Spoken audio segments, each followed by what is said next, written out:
Bonjour et bienvenue dans ce 5e épisode de Je n'ai rien à vous dire. Merci d'être au rendez-vous et comme d'habitude, je t'invite, si cet épisode te plaît, à le liker, à le commenter, à le partager avec des personnes pour lesquelles ça pourrait résonner. Je te remercie pour ton soutien qui est précieux pour moi.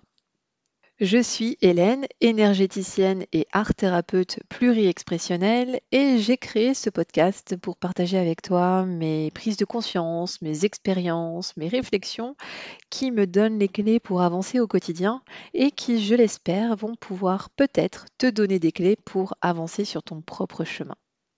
Dans l'épisode d'aujourd'hui, j'avais envie d'aborder le sujet du pardon parce que en faisant un mini bilan, là, je me suis rendu compte qu'au cours des 3 derniers mois, je me suis retrouvée dans des situations où la question du pardon était centrale, que ce soit à travers un coaching dans lequel j'ai été accompagnée, que ce soit là dans un coup de fil qui a eu lieu il y a quoi, quelques semaines où je me suis retrouvée en situation où je me suis demandé si j'avais pardonné à cette personne. Dans une situation aussi où je me suis retrouvée moi en situation de m'excuser et de demander pardon. Et là, en enregistrant, je me rends compte à quel point il y a encore plein de choses qui se sont, posées autour de ce thème et comme si, là, toutes les pièces du puzzle venaient, enfin s'assembler et former un tout. Donc là, en fait, c'est un thème qui s'est montré de façon récurrente dans ma vie au cours des 3 derniers mois et certainement, encore plus régulièrement que ça, mais là, ça a été assez fort, en fait. Donc en préparant l'épisode avec, pour thème le pardon, je me suis demandé déjà quel était le pardon selon moi et je suis allée compléter avec, la recherche de la définition du mot pardon et en fait, la façon dont moi je considère le pardon, le regard que j'ai sur lui, trouve sens en plus dans la racine. Donc, il y a quelques années, avec le langage des oiseaux, le mot pardon a pris une toute autre résonance pour moi, où il y a part et don. Je te donne la part de responsabilité que tu as dans la situation et je reprends ma part de responsabilité dans la même situation. Et j'ai trouvé ça extraordinaire de voir le pardon comme ce fait de donner sa part de responsabilité et de se la donner à soi aussi. Et en allant chercher la racine du mot, donc en latin, pardon, c'est perdonare, qui signifie donner complètement, remettre. Et je me suis dit, waouh, bien sûr. Donc que ce soit la racine latine ou le langage des oiseaux, il y a quelque chose de, oui, donner complètement, donner à l'autre, remettre à l'autre sa responsabilité et ce qui signifie reprendre la sienne. Parce que ce qui a changé aussi ma façon de voir les choses dans les relations, quelle que soit la nature, sentimentale, professionnelle, amicale, voilà, c'est que nous sommes toujours en co-création. Nous sommes toujours responsables d'une part de la relation qui est en train de se jouer.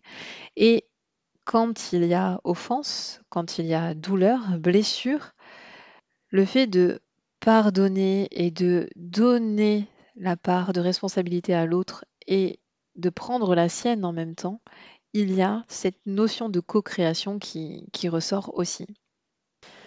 Et pour définir le pardon, j'ai envie aussi de dire ce qu'il n'est pas, du moins pour moi, et je pense qu'il y a beaucoup de gens qui vont se rejoindre là-dedans. Pardonner, ça ne veut pas dire nier ce qui s'est passé, ça ne veut pas dire oublier. Pour moi, ça veut dire je reconnais ce qui s'est passé, je reconnais l'offense, je reconnais la douleur, mais je choisis de ne plus en souffrir. Et moi, ça a vraiment été une clé, le fait de choisir de ne plus souffrir de la situation. Et pour moi, c'est une des étapes fondamentales dans le processus de pardon. Et en détricotant mes petites situations, j'ai identifié des étapes par lesquelles je suis passée pour accéder au pardon. Et je me suis demandé, tiens, est-ce que de la même manière qu'il y a des étapes dans le processus du deuil, est-ce qu'il y a des étapes dans le processus du pardon? Est-ce que ces étapes que j'ai identifiées moi dans mes expériences, est-ce que toi, tu vas pouvoir les mettre en lien avec des situations que tu as vécues? Est-ce qu'il y a des choses que tu as identifiées toi aussi ou alors que tu n'as pas encore vues? Peut-être pas du tout. Est-ce que c'est un processus avec des étapes clés par lesquelles il est fondamental de passer pour accéder au pardon. Je n'ai pas la réponse, puisque je ne sais pas si ça va résonner avec toi ou avec plusieurs personnes, mais je trouve ça super intéressant, en tout cas de mon point de vue, d'avoir posé ces étapes et je me dis que dans une future situation où quand j'identifierai une situation où le pardon n'est peut-être pas forcément là, du moins à 100%, d'aller voir ces étapes et de voir peut-être à laquelle j'en suis et si à chaque fois ça fait sens, si ça fait le lien. Alors pour aller identifier les différentes étapes, je me suis plongée dans 2 situations et donc la plus récente, c'est il y a 2-3 semaines, je reçois un message d'une personne que je n'ai pas eu, devant moi ou au téléphone depuis plus d'un an et tu sens qu'il y a tout de suite quelque chose qui s'allume en toi et qui est pas cool. Tu vois? Tu sens bien la charge négative qui est en train de se réanimer en toi. Ça arrive en plus à un moment où, j'étais dans une situation où j'avais une charge mentale qui était à plus, de 10 000. Tu as le message qui arrive, tu vois? Tu sais le genre de moment où tu te dis: «De toute façon, ça peut pas être pire» ou ben, finalement si, il y a un événement qui vient en rajouter une couche. Tu sais? Le genre de période où tu enchaînes quelques événements un peu moisis et tu te dis: Non mais j'ai écrasé la fourmi préférée du bon Dieu ou quoi? Qu'est-ce qui se passe?» Et à ce moment-là, je me dis: «Mais pourquoi ça m'arrive maintenant, quoi? Non, non, non, non, je peux pas, j'ai pas la force, ni enfin j'ai pas l'énergie, j'ai pas la disposition, ni physique, ni énergétique, ni mentale pour gérer la situation. Non, quoi.» Et avec le recul, je me dis: «Mais tant mieux que ce soit arrivé à ce moment-là». Parce que si j'avais été dans une période, on va dire, calme où j'étais pas bousculée par les événements, soit je serais allée de manière très frontale aborder la situation, soit j'aurais pris la fuite. Je l'aurais évité. Que là, le fait que ça arrive dans un moment où j'étais déjà, genre, «J'en peux plus, leave me alone, c'est terminé». Il y avait cette espèce d'urgence, non, bah, en fait, je veux pas avoir à gérer ça mentalement en plus. J'y vais, je plonge dedans, quoi. Donc j'ai complètement plongé dans la situation. Donc je reçois ce message, j'appelle la personne et vas-y, quoi. Et dans cette conversation qui a duré, une petite heure, la personne, je sens bien que c'était pas OK, hein, il y avait un truc en moi qui était pas OK face à cette personne parce que dans la conversation, je me montre par moments, pas très souvent et pas de façon très méchante, mais un peu piquante. Voilà, ce petit truc de: «Vas-y, je t'ai pris au téléphone, mais sache que, tu quand même pas super bienvenue là dans ma journée. Je me sens magnanime, mais faut pas trop pousser non plus, quoi.» Et au fur et à mesure de la conversation, je me retrouve à être, plutôt douce, plutôt bienveillante et en parallèle de ça, ça m'agace. Je me dis: «Mais merde, au bout d'un moment, pourquoi tu as cette attitude-là?» Alors elle était pas du tout, fake en fait. Enfin, je veux dire, j'étais vraiment comme ça et j'étais pas en train de jouer un rôle, vraiment. Et ça m'a agacée d'être, aussi gentille alors que la personne, j'avais clairement pas envie d'être en contact avec elle et en fait, alors je sais pas, c'est peut-être mon côté thérapeute, mais je pense que c'est aussi ma nature profonde, c'est que dans une situation, déjà, j'ai toujours envie de comprendre et j'ai toujours envie de comprendre l'autre, de prendre en compte ce qui se passe pour l'autre, hem, émotionnellement, enfin les circonstances. Il y a ce côté où cette espèce d'empathie où je me mets à la place de l'autre et où vraiment j'essaye de la comprendre, de comprendre ce qu'elle a pu vivre, elle aussi, dans la situation, ce qui a pu la pousser à, à provoquer cette situation qui a généré de la douleur en fait et qui fait que tu te retrouves en situation où il y a besoin de pardonner, où il y a nécessité de pardonner. En fait, à un moment donné, on se retrouve à parler de est-ce que je lui en veux ou pas, en fait, à cette personne? Et je lui ai dit que je lui en voulais d'avoir manqué de courage. Sauf qu'au moment où je l'ai dit, je me suis rendu compte qu'en fait, la colère que j'avais n'était pas dirigée contre cette personne, mais qu'en fait, elle était contre moi. Que si je la jugeais pour avoir manqué de courage, c'est que très certainement, parce que j'ai l'habitude de balayer devant ma porte, c'est que moi aussi, j'avais manqué de courage. Et quand tu es face à ça, tu me dis, ah ouais, donc en effet, je ne t'ai pas pardonné parce que je ne me suis pas pardonné. À ce moment-là, je le vois maintenant en fait, et je suis même émue de l'observer là maintenant, c'est que je me rends compte à quel point à ce moment-là, en m'appelant, en me contactant, cette personne me fait un cadeau parce qu'elle est juste en train de me permettre de voir que à chaque fois que je pensais à cette personne et que je ressentais de la colère, que là, quand elle m'envoie un message et elle veut me contacter, elle veut m'avoir au téléphone, ça réveille en moi de la colère. En fait, elle me permet de voir que la colère que je ressens, en fait, elle est dirigée contre moi. Donc le cadeau, là, c'est de me permettre de me libérer de cette colère. À ce moment-là, je pratique donc mon petit exercice que je fais quand je m'observe en train de juger quelqu'un.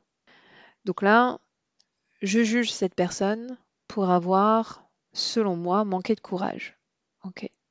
Donc j'identifie ce trait de caractère, cette action ou cette inaction, et je vais aller chercher, lister chez moi les situations où je me suis perçue, où j'ai pu être perçue comme manquant de courage.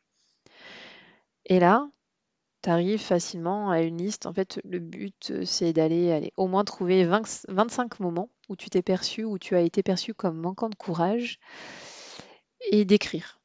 Pourquoi écrire? Parce que ça te permet de ressentir. Au bout d'un moment, à force d'écrire les situations, il y a quelque chose qui se passe en toi, où tu te dis, ah ouais, tu vois, tu ressens dans le corps que, ben, qu'en fait, t'es juste un être humain, au même titre que la personne en face de toi qui exprime ce trait de caractère que tu es en train de juger. Et que ce que tu juges chez l'autre, finalement, tu l'as en toi et tu es donc en train de juger une part de toi. Sauf qu'une fois que tu as fait cette liste, le but, c'est pas de générer de la culpabilité en toi. C'est juste de te permettre de voir que toi, tu exprimes ce trait de caractère aussi en toi et de remettre les deux personnes à un niveau d'humain, en fait. Ensuite, l'étape suivante, c'est d'aller chercher les bénéfices d'avoir exprimé ce trait de caractère.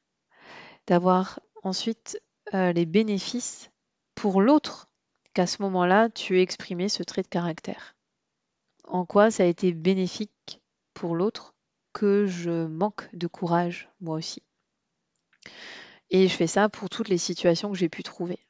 Ensuite, j'ai passé une étape dans mon exercice, je suis passée à la dernière étape qui est quels auraient été les inconvénients si la personne que je juge à la base avait montré le trait de caractère inverse. La personne que j'avais au téléphone, quels auraient été les inconvénients si elle n'avait pas manqué de courage, si elle avait assumé à ce moment-là. Et quand tu fais la liste des inconvénients pour toi, tu te rends compte à quel point la façon dont a agi la personne a un sens. Et que ce que tu as perçu comme négatif à un moment donné est en fait un cadeau. Que ça a un sens.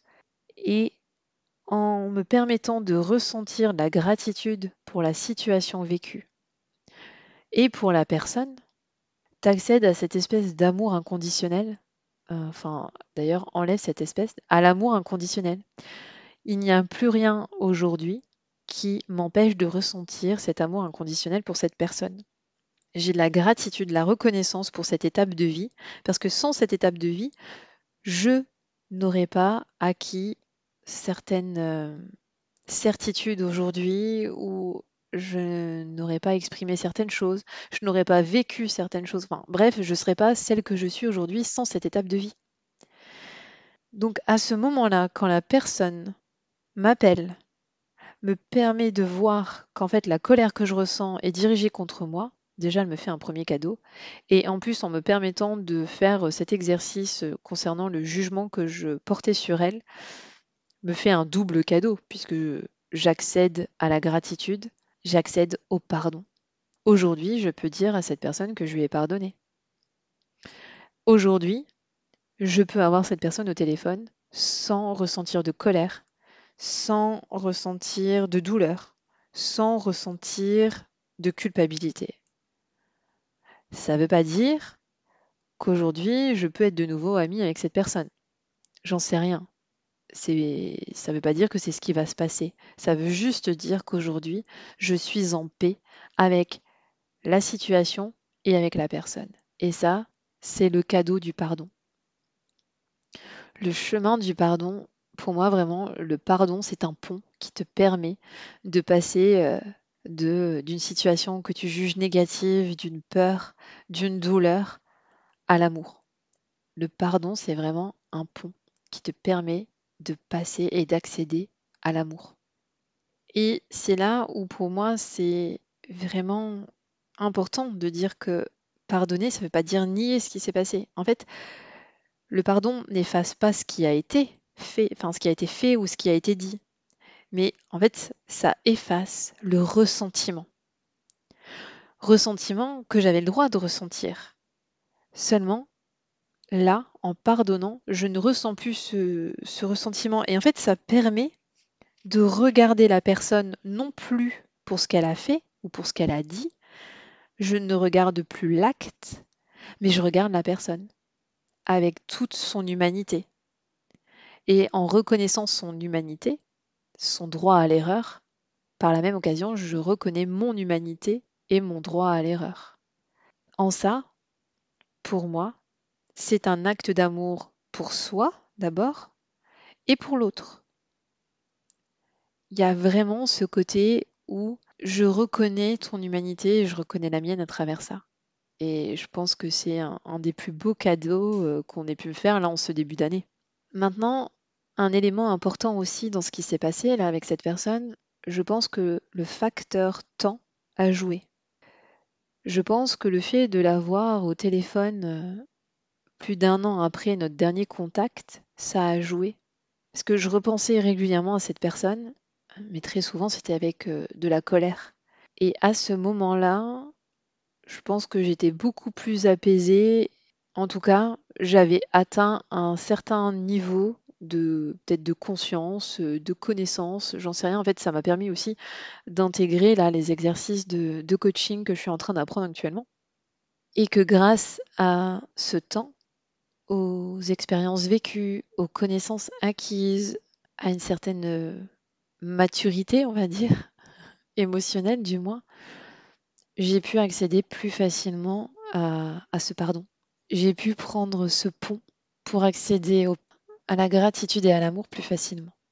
C'est donc à travers cette situation que j'ai identifié les différentes étapes par lesquelles je suis passée pour accéder au pardon. La première pour moi, c'est, je le disais plus tôt dans l'épisode, c'est décider de ne plus souffrir de la situation.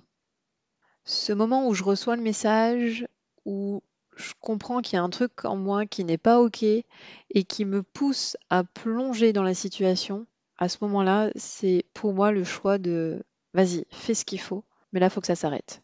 J'ai plus envie de ressentir ça à chaque fois que je pense à la personne ou là quand je reçois un message d'elle. Donc on y va, on plonge, je choisis d'aller faire ce qu'il faut pour ne plus souffrir de la situation. La deuxième étape pour moi, c'est de reconnaître qu'il y a une situation qui a généré de la douleur pour moi.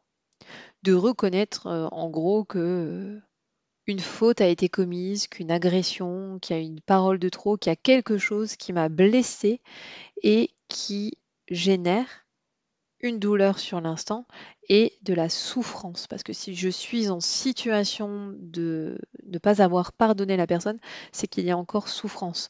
Quand je pensais à cette personne, il y avait encore de la colère. Quand j'ai reçu ce message, ça a été tout de suite boum à l'intérieur de moi. Il y a quelque chose qui s'est vraiment ressenti à l'intérieur de moi. Donc là, à ce moment-là, tu reconnais qu'il y a quelque chose qui a été vécu et qui n'est pas OK. qui fait trace en fait, et qui fait trace avec une charge émotionnelle négative. L'étape suivante, je dirais que c'est exprimer la colère. Alors, ça ne veut pas dire forcément tout péter autour de soi et péter un câble littéralement. C'est juste dire en fait, c'est pas OK. Moi, là, forcément, quand la situation a été vécue à l'instant T, bien sûr que j'ai exprimé de la colère. Mais là, la personne que j'avais au téléphone me dit, mais t'exprimes pas ta colère. Et c'est pas OK en fait que tu l'exprimes pas. Sauf qu'en fait, à ce moment-là, ça ne me semblait pas juste d'exprimer la colère envers la personne, alors qu'en fait, j'avais identifié que cette colère, elle était contre moi. Seulement, le fait de reconnaître que j'étais en colère contre moi, je sortais du déni à ce moment-là. Parce que ne pas reconnaître la colère, ne pas l'exprimer, c'est un signe de déni, alors que quand tu t'exprimes, quand tu exprimes ta colère, c'est sain. Très souvent, c'est une émotion qui peut effrayer. Sauf qu'en fait, exprimer sa colère, c'est sain de dire, bah en fait là, mes limites ont été dépassées. Ça veut dire que tu reconnais tes propres limites et que tu reconnais qu'elles ont été dépassées. Donc tu sors du déni à ce moment-là. Et ce qu'on peut souvent constater, et moi je l'ai constaté à ce moment-là, c'est que si tu ne retournes pas ta colère contre l'autre, parce que tu es en droit d'avoir du ressentiment, tu es en droit d'exprimer ta colère contre l'autre. Mais si tu ne l'exprimes pas contre l'autre, tu vas l'exprimer contre toi. Pourtant, moi, à l'époque, j'ai exprimé ma colère envers la personne. Sauf qu'en fait, je me suis rendu compte que comme j'avais co-créé la situation, et puis c'est des fois plus facile aussi de se retourner contre soi que contre l'autre, soit parce qu'on ne peut pas être en face de la personne et lui cracher notre colère, en fait, lui dire. Donc là, c'est pour ça que écrire, une lettre où on peut dire, moi c'est un exercice que j'utilise, en art-thérapie.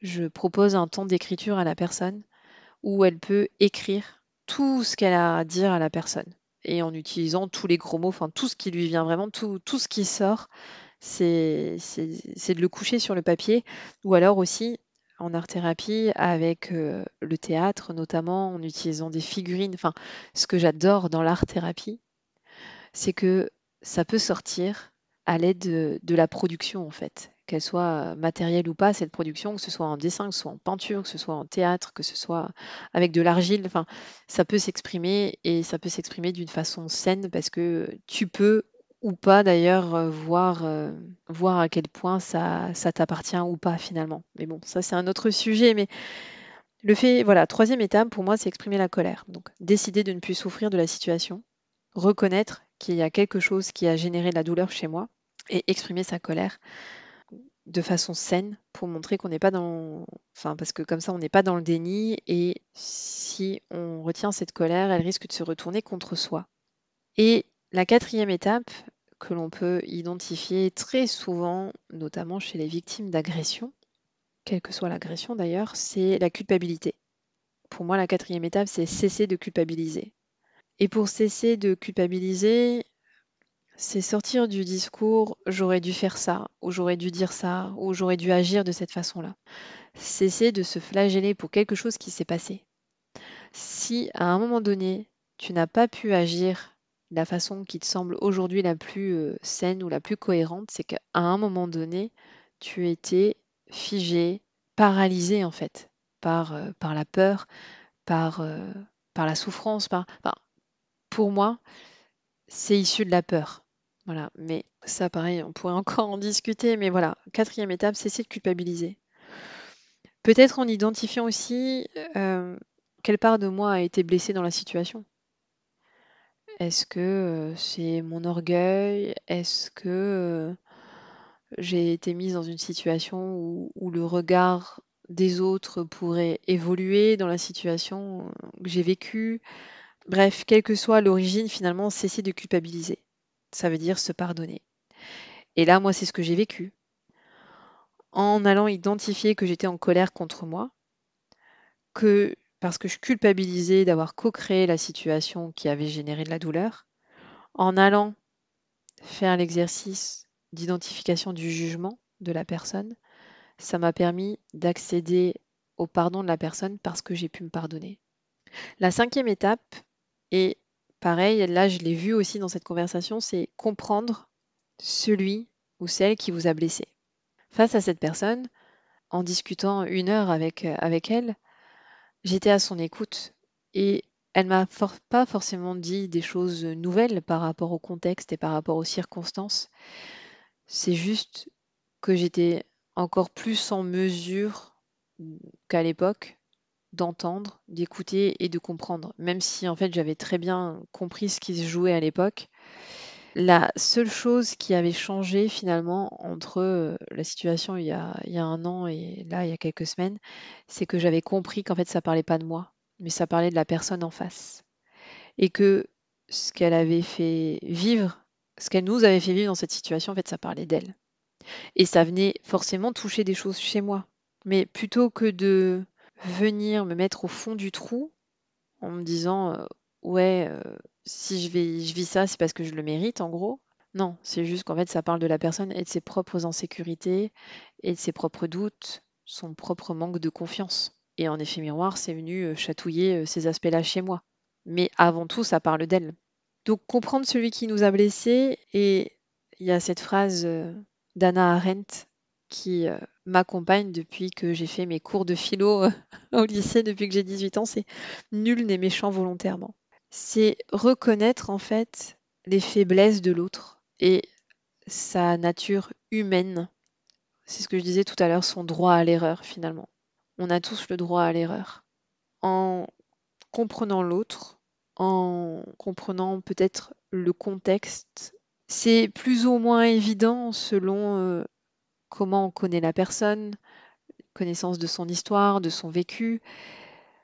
Le but, c'est pas de dire ah oui, bon ben ok, du coup c'est comme ça. Non, c'est juste identifier chez la personne cette partie qui a pu la pousser à agir de telle sorte à ce que ça provoque de la douleur. Et enfin, pour moi, la dernière étape, c'est le temps. C'est un chemin et selon ce qu'on a vécu, selon notre histoire, selon notre capacité de résilience, ça prend du temps. Ça peut prendre quelques jours, quelques semaines, quelques mois, quelques années. Et puis en fait, des fois, peut-être qu'on n'y arrive pas. Peut-être que c'est des situations, peut-être qu'on n'a pas les ressources pour pardonner. Et c'est OK. Ça appartient à chacun. Et ça, c'est vraiment un processus très interne, très intérieur. Comme le deuil finalement. Et ce temps, voilà, comme je le disais, peut-être que j'ai été en mesure d'accéder à un pardon très rapide envers cette personne, envers moi, parce qu'il y a plus d'1 an qui s'est passé entre les 2 conversations.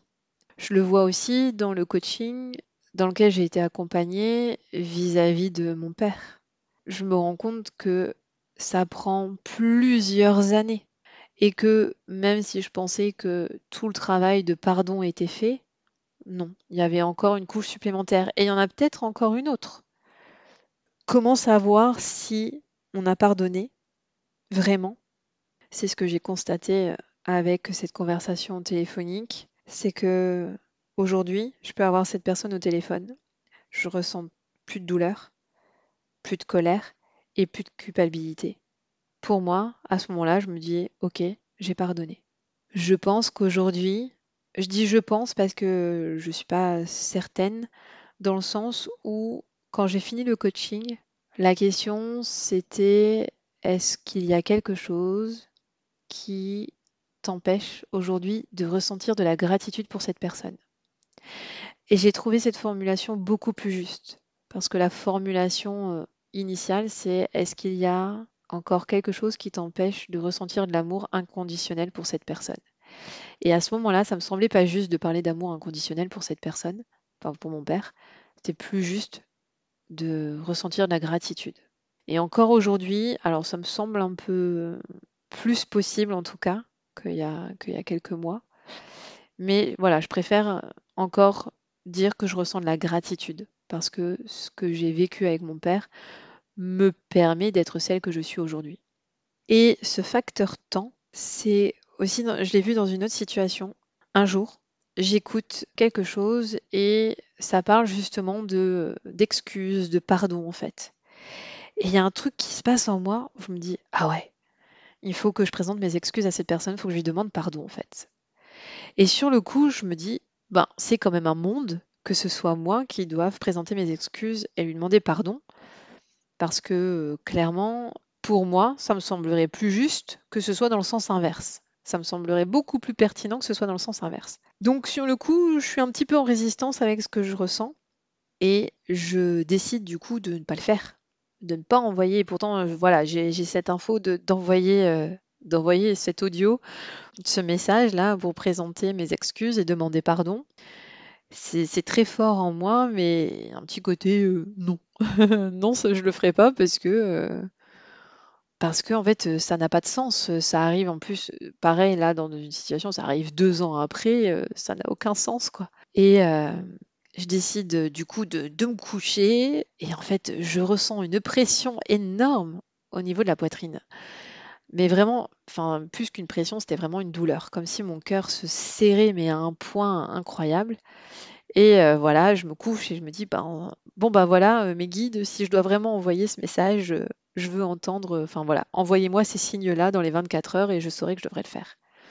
Une demi heure après, trois quarts d'heure après, j'étais encore en train de tourner dans mon lit sans trouver le sommeil. Toujours cette douleur-là et du coup, je me dis: «Bon, bah, alors en fait, quel est le risque de poster cet audio? Quel est le risque d'envoyer ce message? Que la personne ne l'écoute pas? OK, je suis OK avec ça. Qu'elle ne réponde pas? OK. Qu'elle se mette en colère contre moi quand elle entendra ce message? Bah, en fait, je me suis rendu compte que j'étais prête, j'étais OK avec toutes les situations et qu'en fait, je le faisais pas pour la personne, je le faisais pour moi, clairement. Donc c'est tout, je me rends compte que je suis OK avec, le pire scénario. J'envoie ce message et là, à ce moment-là, au moment où j'envoie le message, cette douleur qui disparaît et j'arrive à m'endormir. Je pense que j'avais partagé cette anecdote dans le premier épisode. Sauf que la suite, c'est que la personne me répond en me disant: «Mais écoute, il est bien gentil ton message, mais en fait, je vois pas déjà d'une pourquoi il arrive maintenant et en fait, ça résonne pas du tout pour moi». OK, ben, c'est pas grave en fait, ça peu importe. Tout ce que moi, je j'ai vécu à ce moment-là, c'est que je devais, transmettre ce message et que, n'empêche que quand je l'ai fait, quand j'ai arrêté de résister, quand j'ai arrêté de lutter, la douleur au cœur a disparu et j'ai pu m'endormir, très sereinement et complètement détachée de ce que j'avais pu envoyer, comme message. J'attendais rien en fait, j'attendais pas de réponse. Mais je me suis quand même questionnée. Je me suis dit: «Mais alors attends, pourquoi? Quel est l'essence même de ce message?» tu vois? C'est un peu con quand même d'envoyer un message où, je te présente mes excuses et je te demande pardon et finalement, toi, bah, tu ressentais pas le besoin. Tant mieux, cela dit, mais je me suis dit: «Mais je suis complètement à côté de la plaque» et au moment où je me dis: «Mais en fait, ça n'a aucun sens», c'est un flash. C'était pour me rendre compte que au moment où j'avais pris ma part de responsabilité dans la situation, je me suis rendu compte qu'en fait, de mon côté, j'avais totalement pardonné cette personne, que je n'avais plus aucun ressentiment, que cette personne, à ce moment-là, absolument rien ne m'empêchait de l'aimer inconditionnellement. Et que donc si je l'avais pardonné complètement, c'est que moi aussi dans la situation, je m'étais pardonné. Et des fois, le temps permet d'avoir un recul sur la situation, de prendre de la hauteur et en fait d'être peut-être plus ou moins détaché émotionnellement. Voilà, donc cette étape du temps, pour moi, est importante et elle prend le temps qu'il est nécessaire pour chacun, en fait. Enfin, pour finir l'épisode, comme d'habitude, j'ai envie de te proposer un petit exercice concernant l'étape de la colère, puisque c'est l'étape que j'identifie la moins évidente pour moi. Et en discutant avec mon entourage, c'est aussi cette étape-là qui est un petit peu plus délicate. Alors, souvent, on s'empêche d'exprimer la colère parce qu'elle peut être très explosive et que à ce moment-là, on perd un peu le contrôle, voire totalement, et que certains mots peuvent sortir et abîmer la relation. Ce que moi je propose dans ces cas-là aux personnes que j'accompagne, c'est l'écriture, d'écrire une lettre dans laquelle tu te permets d'exprimer mais absolument tout ce que tu as à dire à la personne, mais en te permettant d'utiliser tous les gros mots que tu veux, tous les noms d'oiseaux que tu as envie de mettre, et en fait jusqu'à ce que tu ressentes dans le corps cette espèce de d'allègement, de «Ah c'est bon en fait, j'ai tout vidé, j'ai tout déchargé». Et une fois que c'est fait, de brûler cette lettre.